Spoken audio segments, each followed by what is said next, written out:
Welcome to episode 46 of the Hoop Threads podcast. Here with my man, Duane Simpkins, assistant coach at George Mason. How's it going, Coach? Going well, Aaron. Thanks so much for having me on, man. Fantastic. Well, special connection because I actually coached your son 2 years ago, Darian. That was a fun experience. I do want to brag on you for a second here as a parent because I never once had to tell him to work harder, and it was never, any excuses when I said anything. It was always, yes, coach, I got you. So that was one. Yeah, that's good to hear. That's good to hear. I also want to make a point to mention, especially at the beginning of the podcast, that you are a Division I college basketball coach, and I never heard a peep from you on the sidelines in any game, any summer league game. So parents that are listening, he clearly knows the game, not probably, better than I do. And he's not saying nothing to me, nothing to the refs. So let's take that good example there and run with it. When the shoe's on the other foot, and I'm on the sideline, I don't want to hear parents. So I made sure I told myself I was going to make a conscious effort to not to leave the coaches alone. I get on the refs a little bit. The refs are terrible. So I do that. Especially at the freshman level, let me tell you. So at the college level, some of them are terrible. So nonetheless. That too. So, talk about, let's start with your career, at DeMatha. You're a Hall of Famer there, inducted in 2017, if I believe, and you were also McDonald's All-American, played under the legendary Morgan Wooten. So, talk about, what led you to DeMatha, wanting to play there, and then, some of the things that you learned, with Coach Wooten. Well, getting to DeMatha, man, it's pretty ironic. So my brother, who was Sylvester Simpkins, he was 4 years older than me. So when I was in the 8th grade, he was a senior. He went to the Murray School. And his senior year, they were pretty good. They were top 5 in the Washington Post. And they had a game against against DeMatha at Murray. And that was a team that had Gerard Mustaf and, really good team. Reggie Vini was on that team, Tracy Bergan. And the game went down to the wire. The game actually went to overtime. And obviously, I'm a little brother. I'm cheering for my older brother. And I'm like, hey, man, we're going to get a chance to beat DeMatha. And shot goes up. It's like 5 seconds on the clock. Shot goes up. DeMatha takes a shot. And Gerard Mustaf taps the ball in, and it's visibly on the rim. And he taps the ball in. There's no call. They win by 1 or 2 points, and I'm pissed. And I'm like, I'm never going to DeMatha. I'm never going to DeMatha. I'm going to go anywhere but DeMatha. I want to go beat DeMatha. And, I visited some other schools and everything. And but when I went to DeMatha, man, for my little visit, it felt like home. I thought that there would be an opportunity to play pretty early. And so fast forward, I go to DeMatha. I'm a freshman. I'm actually trying out for varsity, and I make it. I'm actually the last cut on the team. And Coach Wooten, I remember like it was yesterday. Coach Wooten told me, "Hey, we're going to send you down, not to JV. We're going to send you to freshman because you guys got a really good class. I want you to learn how to play with your teammates, guys you're going to be playing varsity with moving forward." And he said, "Hey, you work hard as if you're preparing to play varsity because you just never know what happens." And sure enough, I played 5 games on the varsity on the freshman team, and we're beating teams by 50. Like our team was loaded, man. We had some really, really good players, guys who actually left DeMatha and moved on and transferred, and they were all Mets, they were all counties and everything else. But about 5 games into the season, one of the backup point guards for the varsity team turns his ankle. And I get a phone call from Coach Wooten, like on a Wednesday afternoon. We were out of school that day, and I answer the phone, and it's Coach Wooten. He's like, "Hey, Duane, where's your dad?" I'm like, "He's at work." He said, "Hey, we're leaving for, I think it was in Pennsylvania. We're going to Pennsylvania for a game later today. Can you get in contact with him? Can you get to school?" So I called my dad. He picked me up, took me, and I was on varsity the rest of the time.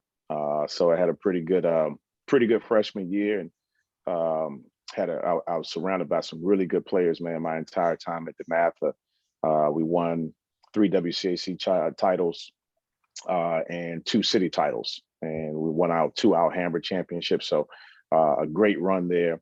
And being coached by Coach Wooten, man, you don't realize it at the time how blessed you are. You just assume that everybody has a Coach Wooten that they're being coached by. Mm. But I learned so much from him. Obviously, just the fundamentals of the game of basketball, how to communicate with the teammates. I learned so much from him being a point guard. He always told me that Duane, point guard should be able to dominate a game without shooting the basketball. Mm. And it's not that he didn't want me to shoot, but he just wanted me to understand the importance of the point guard position. And I learned so much from him on the court, but I learned much more off the court, just about being a great person, being a role model, all the things that I try to be as a coach right now to this day. Mm. I actually was just texting with Gerard Mustaf, so I'll have to ask about that that play at the buzzer there and Yeah, see. you asked him about that. They cheated that day. I wasn't a Stag at that point, so they cheated. Got you.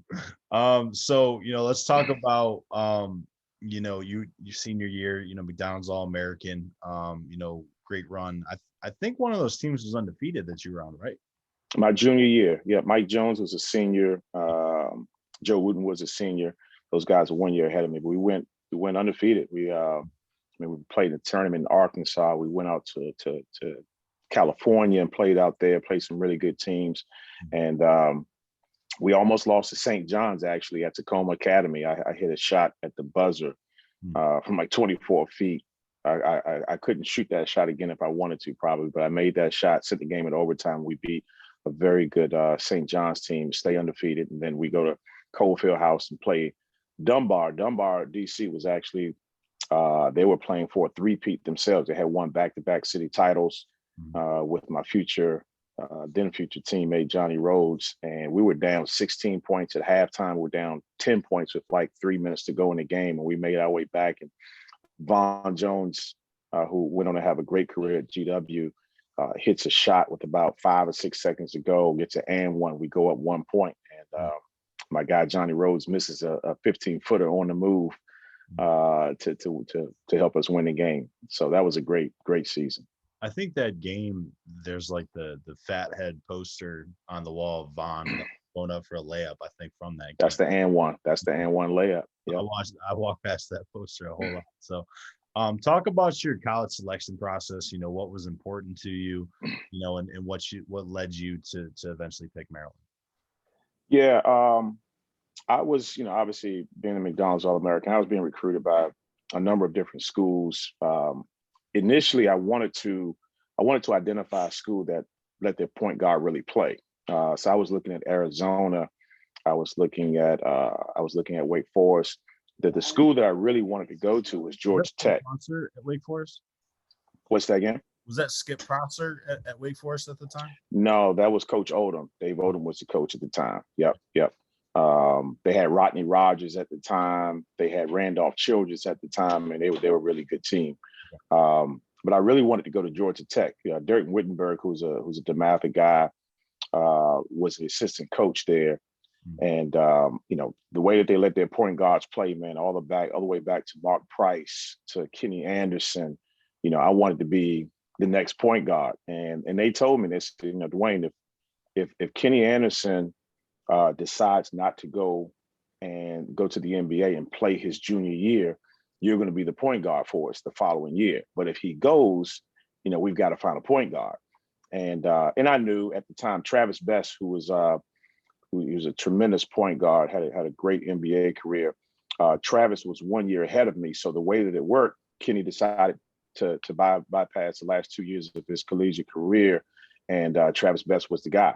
And so I moved my intentions, I guess, from there to, I was being recruited by Duke as well. When I did a visit down Duke, and at the time I was just like, man, I want to play against Bobby Hurley. I don't want to play with Bobby Hurley, even if it's for a year. And I didn't want to go that far away from home. Arizona been a great spot, but I couldn't see myself going that far away from home. And, I've got all my family's here in the DC area, and I thought that Maryland would be a great place, man. And at the end of the day, the guy, I tell people all the time, the guy who had the biggest impression on me, obviously Coach Williams and Billy Hahn, the assistant coach in Maryland, those guys recruited me really well. But Walt Williams, man, the Wizard, I got a chance to spend so much time with him when I was in high school and play pickup ball up there in Maryland. I just felt like I was already a Terp. And so, I became a Terp. Got you. Real quick on that, I mean, I think that was Gary Williams' like third season, and it was the first season without any NCAA restrictions, from the Correct. regulations that occurred before him. What made you believe in him? And did you see a significant difference between him, even freshman year to senior year? No difference. No, there was no difference in Gary. Gary was always angry. What I mean? Uh, Pretty competitive. Competitive. What really did it for me, man? Obviously, being home and everything else, and I've always had kind of like an underdog mentality. Even though I came from a great place like the Math, and people always expected us to win, but I relished being, the team or the player that people say wasn't going to be good enough and everything else. But what really did it for me, man, was like the AAU team that I played on, DC Players at the time. I played with Stacy Robinson, who went to Duval High School. Uh, Stacy actually committed to Maryland as well. He didn't get his test score, so he had to go to San Jack.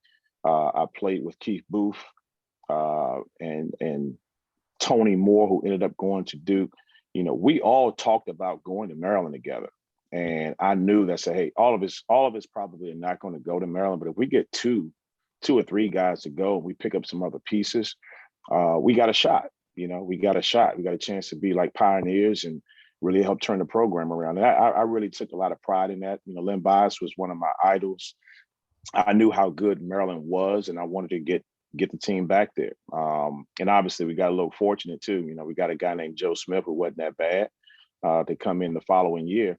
But yeah, it was a leap of faith, man, because we were, like you say, we were just coming off of probation, first season of being on live television, first season of being postseason eligible. So there were some things that were stacked up against us, man. But I just, I had every faith that if we get some other good pieces, we can do something. So as a UNC fan, I really miss Maryland being in the ACC because regardless of how good or bad this was going, they would always find a way to beat Duke. It was always Gary Williams seemed to really get up for those games. I don't know if you have any different perspective, but No, he was like a cage. He's like an animal, man, painted into a corner. He felt like he was fighting. He felt the same way that I felt, like, we don't get enough respect. We got to fight for everything that we get. And, you people got to realize Gary left Ohio State. He had the #1 recruiting class at the time, Jim Jackson, some of those other guys. And he left that to come back to his alma mater, knowing that, we were going to have some kind of sanctions, but he didn't know that they were going to be this severe. Yeah. So he felt that he had a chip on his shoulder, man, from day one until the day that he retired. Got you. So let's talk about your pro career. You played in Belgium and France, after doing some training, then eventually ended up back here, at DeMatha, and then you worked with Joe at O'Connell. And then you kind of went back overseas. Well, I think you did the USBL before that, but then to Italy, China, and then, back to America. So, talk about that experience and kind of give me your best story from playing basketball overseas. Man, best story. Well, first, it was a tremendous experience. One that I actually didn't take full advantage of, because I was always thinking like, what's next? In my mind, I was like, I'm gonna give myself a year or two overseas, and then I'll be prepared, physically and everything else to make the NBA. So I was always thinking like, hey, this is a stopgap. I'm doing this to get to the NBA, and I don't think that I really embraced what was right there in front of me, man. I mean, getting a chance to travel the world to play the game of basketball, and like that was my full-time job, right? That was awesome. Some of the stories, man. I remember being in China, and I was in China. I got there. China was different than Europe, right? From the standpoint of like, at the time you could have 2 Americans on the team, but only two Americans can play together in the first half, but in the second half, only one could play at a time, right? So it always came down to matchups. We had a point guard, we had a big man, and so all depending on what the other team had. The other team had like God Shamgod was over there. I would play 3 quarters for the most part. They would, who played against a really good big man, I would only play 2 quarters. But it was crazy. But we were in I was in a very small province. It's not like I was in like Shanghai, which is one of the greatest cities and everything. I was in a very small province, and they had us holed up in a hotel. And normally, when you're in Europe, they get you an apartment, you get a car, you're pretty much on your own. Mhm. But in China, the whole team, the foreigners as well as domestic players were all in a hotel. And like every day, man, it was like Groundhog Day. You wake up, you eat with your team, you get your stuff, you get on the bus, you go to practice, you come back together, you eat lunch together, you go to dinner together, all in the hotel. And you play a couple of days a week, and it just got so monotonous, man. I remember we went out of town to another province, and I was just like, man, damn this. We got off the bus. I dropped my bags in my room. We were supposed to meet back downstairs and eat like an hour later. I was like, man, I got to get out of this damn hotel. And I just proceeded to just walk around whatever town we were in. I went to a couple stores. And when I come back 45 minutes later, I mean, the people, the GM, assistant GM, the owners, they all like running around the damn lobby. And I'm just like, what the hell is going on? And they see me, they're like, Duane, where have you been? They've been looking for me. And I was like, man, I went for a walk. Like I had to get away. It was like, no, you can't leave. People kidnap you. They take your passport. And I was like, whoa, nobody, I didn't sign up for this. But I spent the time over there, man. It was pretty difficult. The money was pretty decent.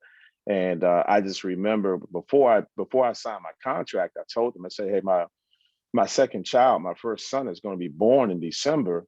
And, you guys going to be fine with me coming back home. And they were like, yeah, no problem. And I was playing pretty well. I was playing really well at the time. And sure enough, come December, I'm talking to my wife, like, hey, the date's coming in next week and a half. So I tell the team, hey, man, like, I'm going to have to go home for about 10 days. I'll be back. And boy, they started going back and forth, hemming and hawing about, we don't know if you can leave and everything. I went back and forth with them for a couple of days. And I just got to the point. I said, you know what, man, pay me what you owe me, and I'm done. And that was my last time playing. I was going to go home to be with see the birth of my son, which is Darian, by the way. Yeah. Cool. How does your playing career impact your coaching? From the standpoint, where in a variety of ways. One, with recruiting and identifying players, I treat it very much like when I was a player myself. When you're playing CYO ball or you're playing AAU basketball, and your game is at 11 o'clock, you get there, whatever, 9:30, you're watching the game before. Mm-hmm. And you're watching the players and the teams because you're going to play them at some point in time. And in your mind, you're evaluating those players that are out there. You're like, oh, that guard, he's pretty good. We play them next week, man. I got to be ready. I'm studying him. This play over here who's supposed to be good, like, nah, he ain't that good, and I do the same thing now. When I go out and I evaluate, I put myself in the shoes of a player that is going to be playing against that guy. And I'm steadily evaluating everything. Now I'm doing a few other things now from an evaluation standpoint. I'm looking at a player and how he interacts with his coach when things aren't going well. How does he really react to a turnover, or a couple of missed shots? How does he react when he's on the bench? Is he cheering for his teammates? I wasn't looking at those things when I was younger, but those are the things that I look at now. So that I've always kept with me from my playing career. And then in terms of coaching on the court and teaching fundamentals and everything, being a 6-foot guard that wasn't super quick or super fast, wasn't super athletic, I've always relied on my fundamentals. And no matter the skill set, the size of the players that I'm working with, I'm very detail oriented when it comes to teaching the fundamentals, because I think that's the basis of your game. You're always going to have some guys that are more athletic than you, or faster or taller, but those fundamentals, going back to Coach Wooten, those are the things that will help lay the foundation for you to be a productive player. Got you. I just want to do a quick sidebar one, because I completely forgot to ask it earlier. You played with a mentor of mine, Coach Jones, who gave me a start in this industry. Playing alongside him, did you see him becoming a coach down the line, or was that kind of just on your radar that really came out of nowhere for you? it didn't stand out as if like, hey, yeah, he's going to be a coach. But all of us being cut from the DeMatha cloth, it didn't surprise me at all that that he was going to be a coach, and myself and Joe Wooten was going to be a coach. That didn't surprise me at all. Okay. What was the most connected team you were on, and what went into that? Most connected, it may have been that undefeated team my junior year, 91, 92. That was 90, 91. And it was not connected from the standpoint of like, it was kumbaya, like we did everything together. It was the strangest thing. We were kind of dysfunctional. We were functionally dysfunctional. We had, because Joe Wooten was, obviously Joe was a senior. He's the coach's son. And Joe was a solid player. We had some guys that were, that were sophomores and juniors in that class that were guards that they could have legitimately made an argument that, I should be starting. I should be playing Joe's minutes. But, Joe did all the dirty work, man. Like, he played tremendous defense. He won the sprints. Me and him won the sprints every single day. And so we had, within the team, you had 3 or 4 guys over here that were like, man, I should be playing in front of Joe. I don't mess with Joe. And then you had another 2 or 3 who were like, they were buddies with those guys. And they were like, yeah, man, you should be playing. But I remember we played out in California, and we had a team meeting, because I knew the infighting was going back and forth and everything, man. And I was one of the guys that helped sit us down. I was like, hey, man, like, we got to cut this crap out. Like, if we're going to try to maximize how good we want to be, like, we got to get on the same page. And, we hashed it out, people still in their feelings and everything. But nonetheless, when we got in between those lines each and every day, man, dudes are trying to take each other's heads off. Guys are going at Joe because they think they're better than Joe, and Joe's got a lot of pride and he's fighting back. And guys that were on his team, I mean, on that particular team, what really did it, Aaron, on any given day, the blue team, which was the starting team, the starting 5, could lose to the white team because the white team was that good. And I just think, from that standpoint, when they say iron sharpens iron, that was a great illustration of it. Just every day in practice, man, there was never a day where guys just kind of like, hey, I've got my spot solidified and I just kind of go on cruise control this day. That never happened. So I think from all of that, it made us a really resilient and tough-minded team. Yeah, I was talking to Daryl, actually on the pod, and he was mentioning the fact that, he was thinking about transferring. He's like, man, I was going to Joe Forte and Keith Bogans, both of them, first round picks every day in practice. And that made me into the player I was. So, there's plus and minuses to playing on, a real stacked team. When you're recruiting a player, we'll talk about kind of what looking for, I guess, system wise or in his game, in a second. But when you're recruiting a player, personality and character wise, how does that manifest itself? What are you looking for? How do you look into it? Is it social media, talking to the AU coaches, high school coaches, media members, parents? Like, what's that process like, and what will make you stop recruiting a kid? What goes into it? All the above, all the things that you just mentioned. There are some things, and I would say this, I think it all depends on what part of the country you're recruiting as well. I think in this area, in the DMV, man, we've got a ton of talent. I think there's a perception from people who are on the outside who come in to recruit. And this is not a knock. They assume that, hey, I've got to get in really good with Keith Stevens. I got to get really good with Team Duane. And you got to have relationships there, without a doubt. But in this area, with Prince George's County in particular, this is the most affluent African-American county in the country. And you have a lot of families who are, 2-parent households, and even the ones that have 1-parent households, they're very strong. They're very connected. They're not going to have anybody outside of their family that's going to tell them where to send their child to school. That doesn't happen very often. Obviously you have some situations where an AAU coach may have had such a tremendous relationship with a prospect from a very early age, and the mom or dad or the two of them really, they're hands off and they're saying, hey, we want the AAU coach to handle it, or the high school coach to handle it. but you recruit the kid, you recruit the parents. There's not one time that I'm gonna reach out and make connections with a prospect and talk to him 3, 4, 5, 10 different times and not talk to the mom or dad or someone in that house. Yeah. That's imperative. And then the other part is we've got tremendous high school programs in this area from really well-respected coaches.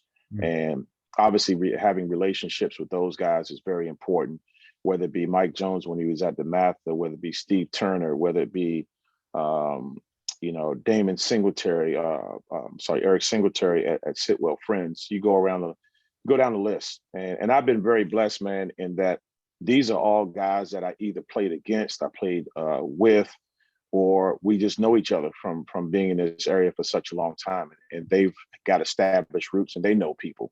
I don't have to tell you, Aaron, the basketball in this area, man, in terms of people, it's a very small circle. Everyone knows someone that knows somebody that knows you. And I've been blessed, right? I played at DeMatha for 4 years, really good career. I went to the University of Maryland. So my roots are all here. Mm-hmm. In terms of social media, there's some things without a doubt that I will see I won't necessarily stop recruiting a kid, but I will make some other inquiries into what I just read, what I just heard, and kind of see if it all adds up to, this is a guy who doesn't fit our culture. Mm-hmm. A player who if I'm watching a post-game interview or reading things and it's I, me, probably not going to be a good situation. Mm-hmm. I'm very big on efficiency. Uh, I've coached a number of guys through my college career who, they may have been, in a state, whatever, Carolina, Georgia, and they're playing two-way ball and they're averaging 22 points a game. They're shooting 24 times to get 22 points, right? I would much rather take that player that's, the seventh man on DeMatha's team or the fifth guy that's at Gonzaga, who's averaging 10 points a game, but they're shooting four or five times a game. That translates to the college level. Mm-hmm. When you have a player who shoots 24, 25 times, when they get to a situation where as a freshman and even as a sophomore, we're telling them, hey, you may get 7 shots, you better make 3 or 4 of them. It's a shock to their system. They're used to shooting all the balls. They're used to having just complete free reign offensively. And the other part that gets grossly overlooked is on the defensive side of the ball. That is where you actually make your mark to get on the court early in college. If you can't defend individually and you don't have any concept of team defense, it's going to be very difficult to play. So in our area, man, we're really spoiled, like with the coaching that our guys have. We play with a shot clock. I can't tell you how many games I went to in the state of Carolina, and I love Carolina. I coach at UNC Greensboro, man. And sometimes I watch games, man, I'm like, yo, this is brutal. Like, there's no shot clock. You might have 2 guys who are on the court at one time who are Division I guys, and they got talent, but it's so spread out. But we're so spoiled here, man. I can go and see 2 games on a Tuesday night. I can go to Murray when they're playing St. Albans or Sitwell Friends and see a great game and see Division I ball players. And later on, I can go to St. John's and see them battle against Good Counsel and see 4 or 5 Division I ball players. Like, that is not the norm around the country. It's just not. For sure. What is, how has your role in recruiting changed from, your first year at George Mason to where you're at today? What are some of the lessons that you've learned? What's some of the advice that you got from your mentors and other coaches? What have you learned about the recruiting game? When I first got here, obviously I made a jump in terms of level from the Southern Conference at UNC Greensboro to the A10. And I made this determination probably, during the season, my first year. I was like, I didn't do enough in terms of understanding the entire league from a personnel standpoint. That same player, I know I had to recruit better players, Mm-hmm. but for the A10 specifically, that 6'3", 6'4" guard that also played some small ball 4, that's not going to get it done in the A10. That guy's got to be 6'6". That guy's got to be 205 to 210. You know, so having an identifying the specific, physical traits that are needed at this level in this particular conference was something that I had to really hone in on. Mhm. And I think a lot of it also has to do with your coach, your head coach. I came into a situation with Coach Paulson, who's a tremendous coach. Coach Paulson, he brought two of his assistant coaches with him from Bucknell. And even though on paper it wasn't like, hey, this is the first assistant, second assistant, third assistant. I essentially was the third assistant. He had been with those guys for over a decade, Mhm. right? So his comfort level, his comfort level, the words that they had for him as it came to recruiting Mhm. certain players, it rang louder with those guys than it did me. And it's only human nature, right? So that there had to be a period of time, 3-4 years, before it got to the point where it's like, hey, Duane is in lockstep with what we see, what we value from a culture standpoint as it relates to recruiting and everything. Yeah. And with Coach English right now, I mean, he told me this, the day that he offered me the job was, he's like, Simp, like, I've done my homework. I've talked to enough people. Like, dude, you can get it done in this area, and I don't want to hold you back at all. Like, if you go out and you see a player at X school at 3 o'clock in the afternoon on a Tuesday night, and you go see another player at 7 o'clock, you think they're good enough, like, you offer them. Like, you don't have to call me and, hey, coach, I need you to watch some film of this guy. I trust you. Like, if you think they can play for us, you just send me their numbers, tell me when I can sit down and watch them, and let's go. And that's been really refreshing. And so it that's where I am right now. It's a really good feeling. Gotcha. Talk about, that transition. You just mentioned Coach English, talk about that transition, and you worked for the previous coach as well, so I'm sure that there's some sort of politics at play, with the search committee, the athletic director and stuff like that. Talk about that transition and, what you've learned from that. And, I'm sure that, I'm sure you're looking to become a head coach, in the future. So, kind of talk about, what this process has taught you. Yeah, obviously it was tough, to work with someone that you really respect, not only as a coach but also as a person.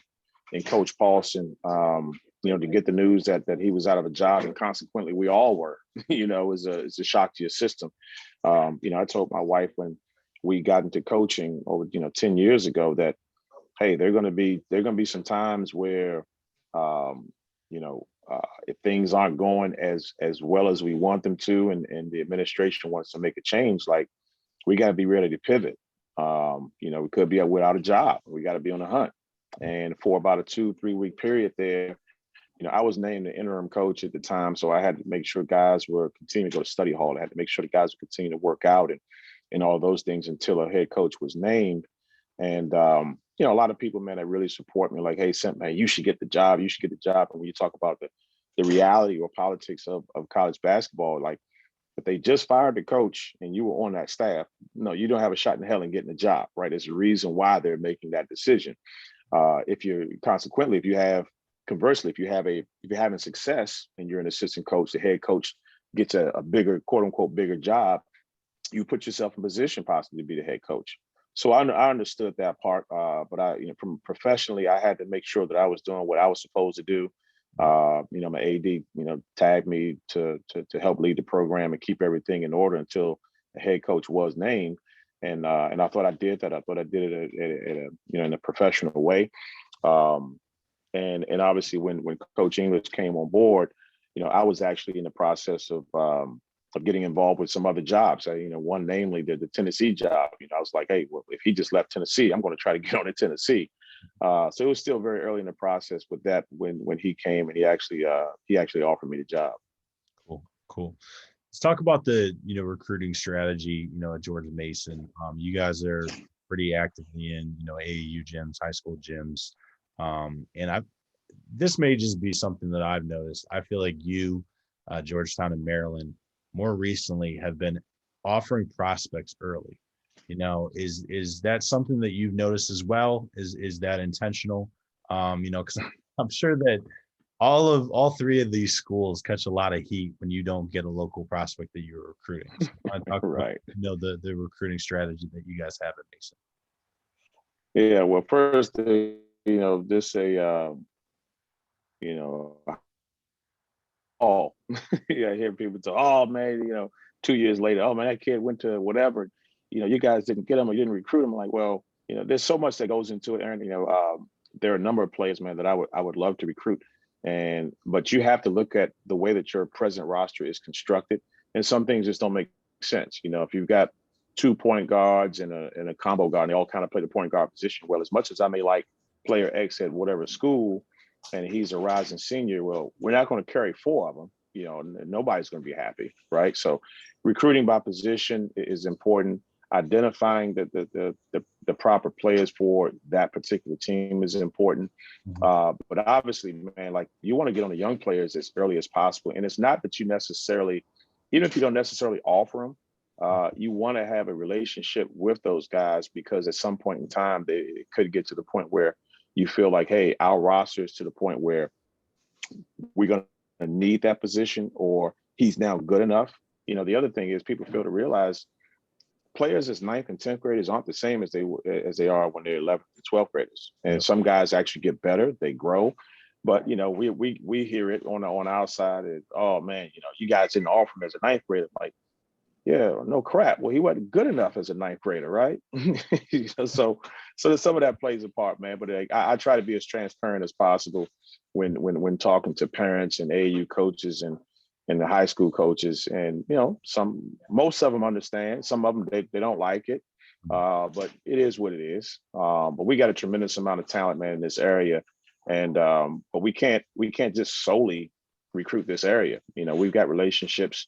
I coached in Carolina for 3 years. I've got some connections in Canada. I've got some connections in Texas. So if they're good players, then I think they fit. We're going to recruit them. Okay. What's an undertaught skill or fundamental? You're in gyms a lot watching AAU basketball. We could talk a whole hour on AAU basketball, but talk about an undertaught skill or fundamental that you would like to see kind of addressed, in the future.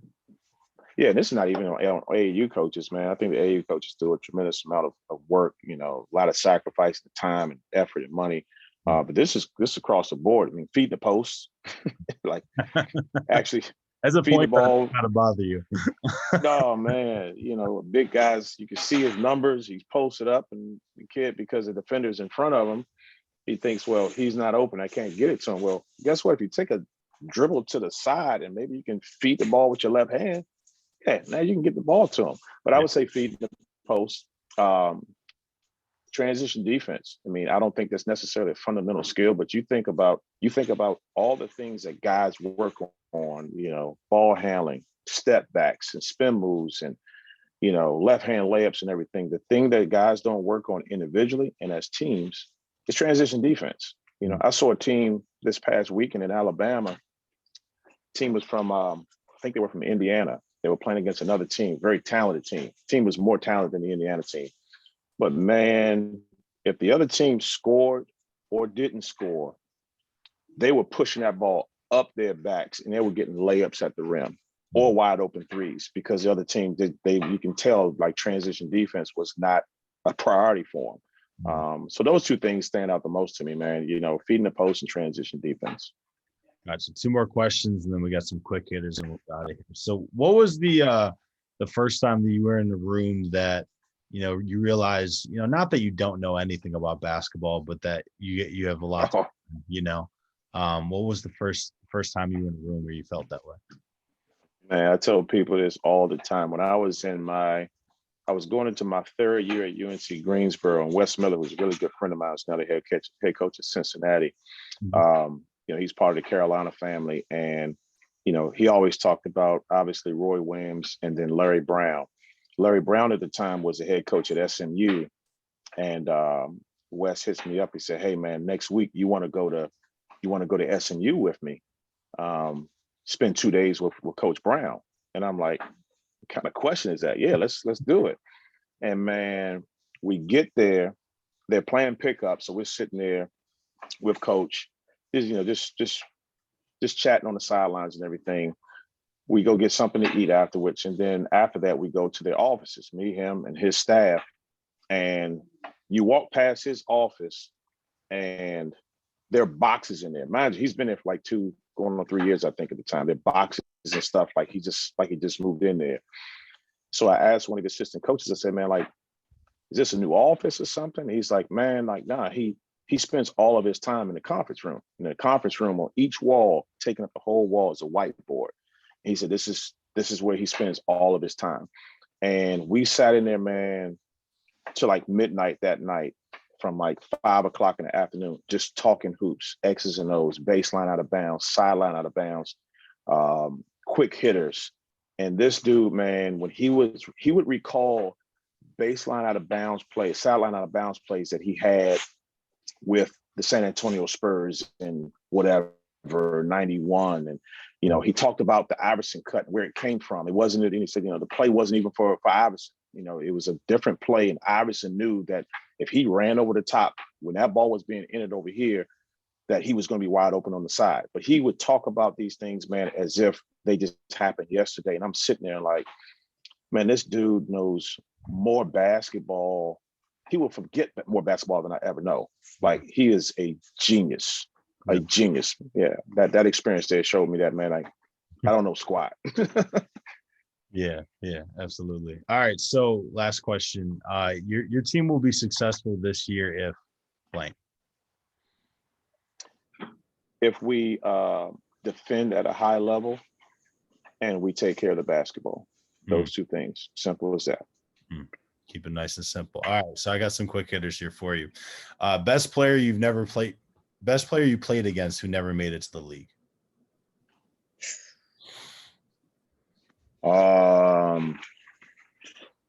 Probably Kurt Smith.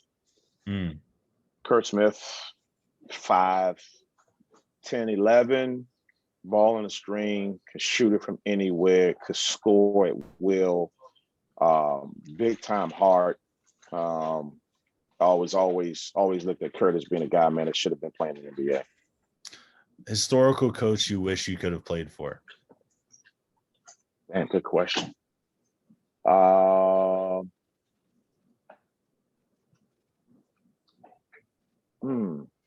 John Thompson. John Thompson. Yeah, his his ability to get his guys to play as hard as they did, and the father figure that he was for a number of his players. Probably, I'd say John Thompson. Invite 3 basketball minds to a dinner to chop it up with.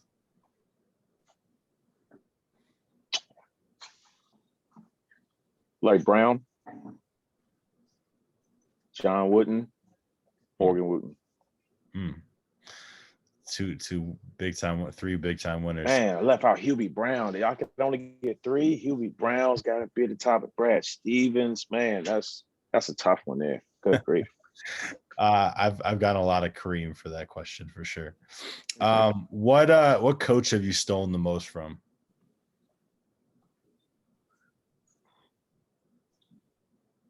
Mike Young.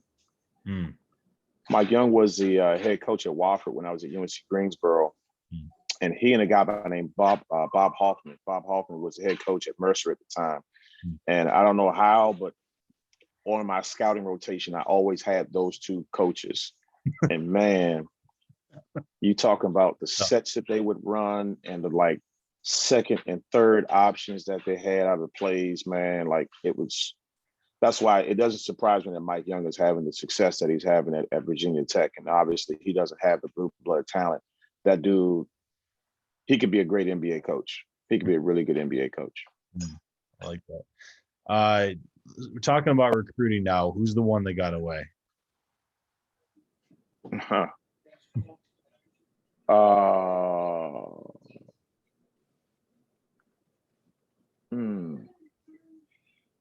Damn, that's a good one. I would say, damn, I'm blanking on his name now. I would say this is going on 3 years ago now. Jamarius Burton out of Charlotte, North Carolina. Jamarius ended up going to Wichita State, transferred, went to Texas Tech, and now he's at Providence, I think. But Jamarius was a 6'4", 6'4.5" point guard, big body, high IQ, played hard, played the right way. And it took a while for Coach Paulson to like get on board with like how good he was. Yeah. And it was so frustrating at the time. I was going down there like once every 3 weeks, man, and had a great relationship with his family, his high school coaches. And I was like, man, like, I know this dude is good. I know he's good. And a year and a half before that, he tore his ACL. So when people saw him on the summer circuit the following year, he wasn't 100%. I mean, I remember seeing this dude like dunking in transition, two hands and everything. And I could tell he wasn't there, but I was like, he's going to get there. And I hope I hope the timing works out where like he kind of still stays quote unquote under the radar. Mm-hmm. And Coach finally got on board with him. And by that time, you know, Temple had been in the mix and Wichita State jumped in late minute, UMass and a couple of other ones. And he came, you know, for an official visit and everything. But when he said he was going to Wichita State, man, like that hurt me. That hurt me because I knew how good that dude could be, man. I knew he was individually, he was a heck of a talent. I knew what he would do for the culture of our program at that point in time, I thought could really help. So the NIL is a big, you know, topic of conversation nowadays. If this happened when you were in college, where would you have signed to represent? Man, I would have tried to get everything on Route 1.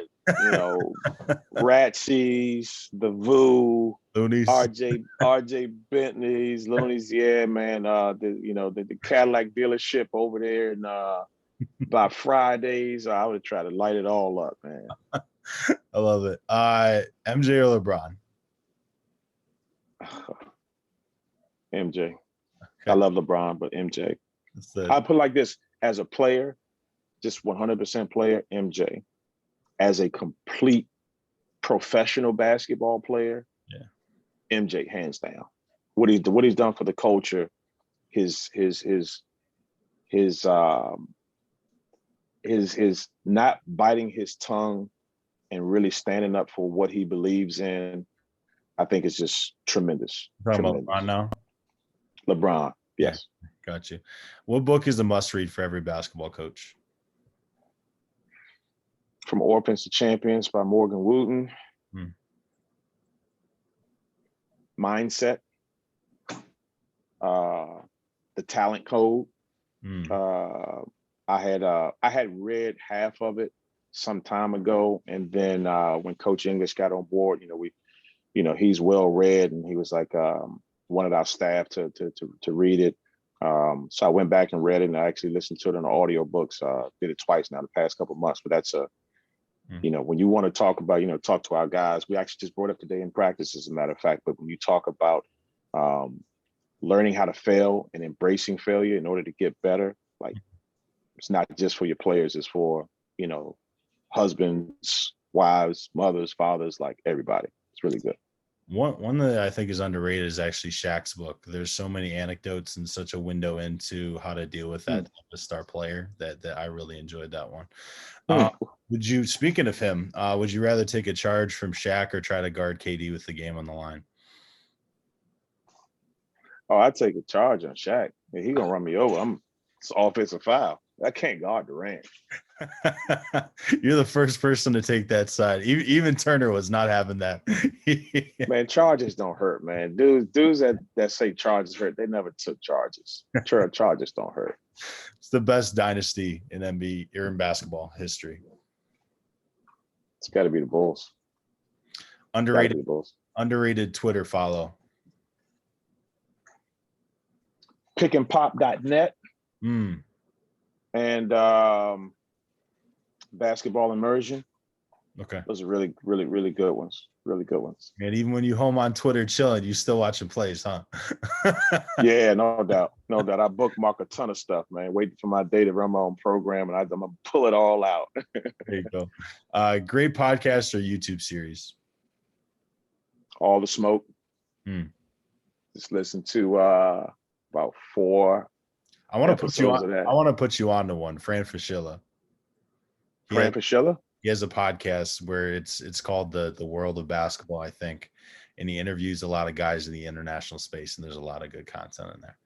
Big fan of that. I just discovered The that this weekend. that speaking of international coaches, I mean, I played over there, and they got such a wide range of basketball thoughts and everything. Man, I love listening to hearing those coaches talk about their basketball philosophy and how they go about coaching their teams and teaching the game and everything. I think it's really, really good stuff. But I got to check that out. What's it called again?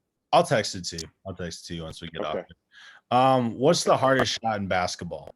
To me, it's the short corner layup when you get it from the teammate and the defender's coming. I hate that angle. It's the floater. It's Mm. the floater. It's you're shooting at a moving target essentially. That's a tough shot.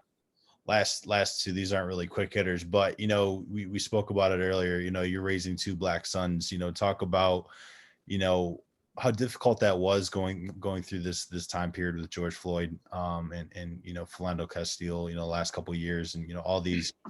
I was listening to one of your interviews earlier, and you were kind of talking about the conversations you have to have with your son and with your players, and that's not conversations I had with my parents. As far as not wearing a hood up at night, and not walking, staying on the sidewalk or walking in the street. Those are not really conversations that white families are having. Kind of talk about this period of time and, how it kind of provided an opportunity to educate, the young guys around you. Gut wrenching, extremely tough time, that coupled with the pandemic, man, like, it was a tough time, but, I'm a firm believer that God places certain people in certain events at a certain time that are like, they're going to have the most significant impact. And I think, nobody but God, right? You don't want to see anyone die the way that George Floyd did, but to have it at a time where everybody had to sit there, they weren't distracted by the basketball season or traveling or this and that. Like, you had to sit, and you had nothing but time to sit and watch and really have conversations during that time. It was obviously difficult. My wife does a tremendous job of talking to my boys who are now 17 and 13 about everything from, girls into this particular instance, dealing with, the world. Every cop is not bad, every white person is not bad, but helping them understand everybody's not with you, right? And we had a number of conversations, and we still do, along those lines. But very difficult time, man, and it's still going on to this day. I know we're quote unquote distracted again because everybody's getting back to quote unquote normal, but those very same things are still going on, and the discussions still have to happen. Yeah, it was a little real for me when I was watching LaVelle Moton, that documentary. And he had the moment in practice where he set up chairs, for his kids to role play getting pulled over by the cops. That made things a lot more real for me. Last question. What are some of the staples of, the Duane Simpkins, run program, when you get your own job in a couple of years? Humility, being able to say thank you, understanding that where you are is it's not given to just everybody. Your scholarship, your books, your fees, your positioning that you now have, your platform for your name, image, and likeness, and things like that. Humility, passion, being passionate about what you do, working your tail off each and every day, on the court, off the court, not letting one day go by where you haven't gotten 1% better. And then, perseverance. I've got a saying. When that day does come, I have T-shirts made. I'm gonna have wristbands, but foot soak. Figure that S out. Like, you're gonna have times when, like, you just gotta figure it out.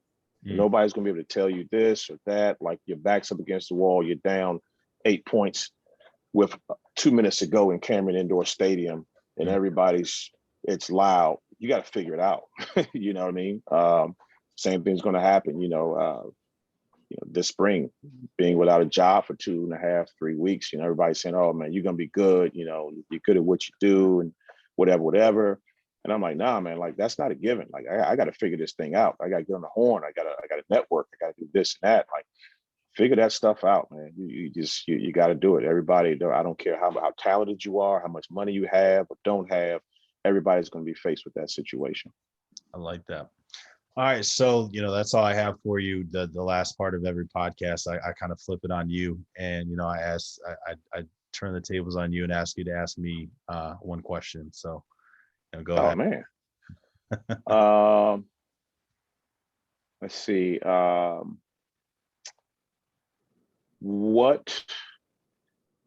you work with Coach Jones.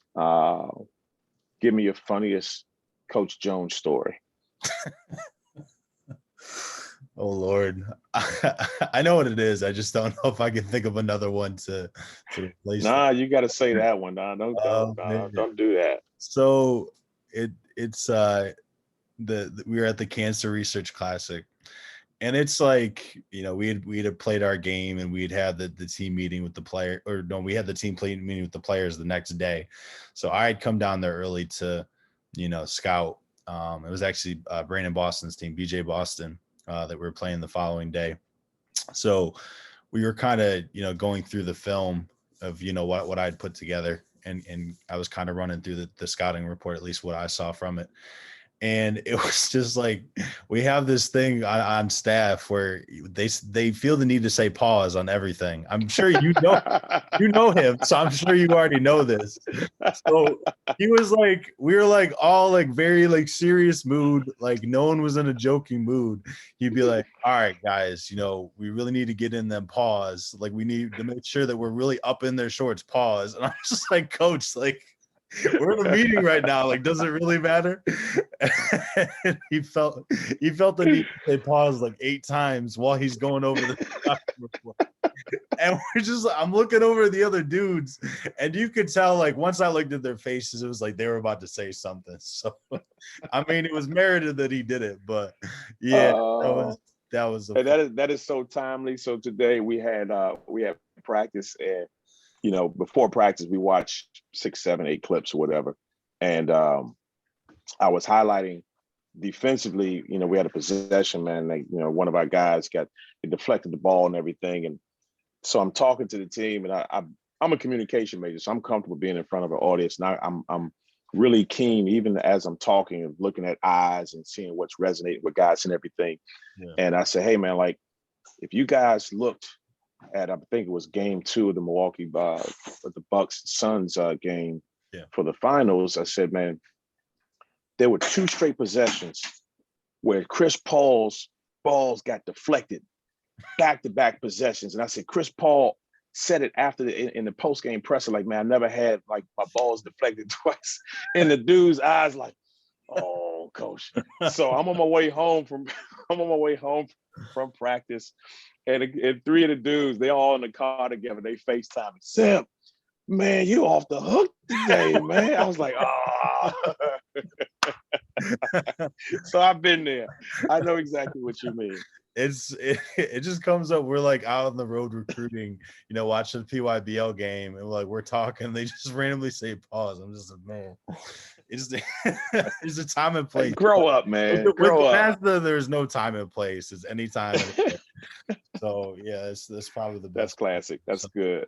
Tell the people where they can find you on, Twitter and MySpace and all those things. Oh man, you're gonna get me now. I gotta pull this thing up. I think it's Coach. I'm gonna tell you right now. So I'm at Coach D Simpkins, Simpkins, on Twitter. And IG, I'm going to get better with my IG. Man, my kids, they clown me when I post stuff. And it's like, man, you got it so generic, Dad. Like, you got to do something. So my IG Twitter IG handle is Coach_Simpkins. That's my IG handle. Fantastic. All right, appreciate the time, Coach. Thank you so much. Oh, thanks for having me, Aaron. Thanks so much, man.